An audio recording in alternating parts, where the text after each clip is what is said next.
আমি আপনি যখন কথা বলছি তখন দেখছি যে অন্যান্য রাজ্যের বিরোধীরা তারা বিশেষ করে কংগ্রেসের নেতৃত্বে তারা চাইছে যে সংসদে এ নিয়ে সরকারকে বিবৃতি দিতে হবে, আলোচনা করতে হবে। এম.কে. স্ট্যালিন তামিলনাড়ুর মুখ্যমন্ত্রী তিনি প্রধানমন্ত্রীকে চিঠি দিচ্ছেন যে এলপিজির বিকল্প ব্যবস্থা করার জন্য। আপনার সঙ্গে কেন্দ্র সরকারের এই নিয়ে কোনো রকম যোগাযোগ বা কথা হয়েছে কিনা, এক।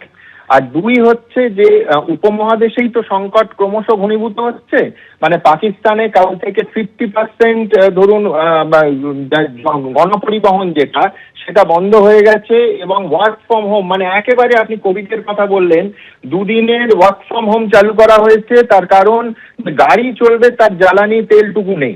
বাংলাদেশ ইতিমধ্যে ভারত থেকে আবার তেল নিয়েছে, আমাদেরই এই সংকট।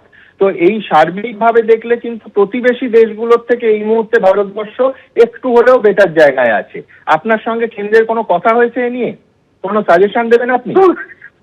কেন্দ্র সাজেশন না, আমার ডিমান্ড এটা যে এসেনশিয়াল কমোডিটি, মল, রেস্টুরেন্ট, পরিবহন যারা গ্যাসে চলে, এবং বিশেষ করে মিড ডে মিল, আইসিডিএস, হসপিটালগুলো, হস্টেলগুলো, এগুলো বিশেষ করে এসেনশিয়াল কমোডিটিস এর মধ্যে রেখে এদের স্পেশাল এবং ডোমেস্টিক যেটা মানে মানুষ সাধারণ ঘরের পরিবার, সামাজিক পরিবার, আমাদের গৃহস্থরা তারা যাতে গ্যাস পায় তার জন্য একটা আলাদা প্ল্যানিং করা দরকার। প্রথমে দেখে নিতে হবে যে আমার গ্যাস ভান্ডারে কত গ্যাস মজুত আছে এবং সেই গ্যাসটা আমি কতদিন সাপ্লাই করতে পারবো, কারণ পেট্রোলিয়াম মিনিস্ট্রি তো গভর্নমেন্ট অফ ইন্ডিয়ার হাতে, আমাদের হাতে নয়।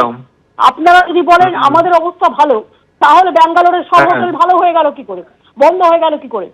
না না, আমাদের মানে আমি বলছি আপনাকে দায়িত্ব নিয়ে যে রাজ্যের অবস্থা আমি আপনাকে বলছি, প্রথম হলো ব্যাঙ্গালোর, তারপরে মহারাষ্ট্র, এমনকি লখনৌয়ের মতো শহর, এবং কাল থেকে আমাদের এখানেও যে সমস্ত রেস্তোরাঁ, মিষ্টির দোকান সরাসরি ইম্প্যাক্ট হয়েছে। আইস হোটেলগুলো তাদের অর্ধেক বন্ধ হয়ে গেছে, অর্ধেক আবার সেই আমাদের ছোটবেলার মতো কাঠকয়লায় শিফট করতে হয়েছে। সংকট একেবারে গভীর। আপনি তো জানেন যে তারা পাবে কোথায়? তারা যে স্টোভ জ্বালাবে, কেরোসিনটা পাবে কোথায়? সেন্ট্রাল গভর্নমেন্ট তো কেরোসিন সাপ্লাইও বন্ধ করে দিয়েছে। একবারও ভেবেছে যে এইরকম পরিস্থিতি আসলে কি করবার দরকার? যে কোন ওরা তো জানে যুদ্ধ তো লেগেছে আজকে অনেক দিন হয়ে গেছে, তো তার মধ্যে কোনো প্ল্যানিং করেনি কেন? আজকে আমি শুনেছি হোম সেক্রেটারি একটা মিটিং করছে চিফ সেক্রেটারির সাথে। এখনো হোম সেক্রেটারি লেভেল, বুঝুন ওরা কথায় কথায় ধমকায়, এফআইআর করতে পারে, ভোটার লিস্টের নাম কাটতে পারে, কিন্তু এখন দেখুন রাজনীতি থেকে অর্থনীতি টোটালটাই ধ্বংস করে দিয়েছে।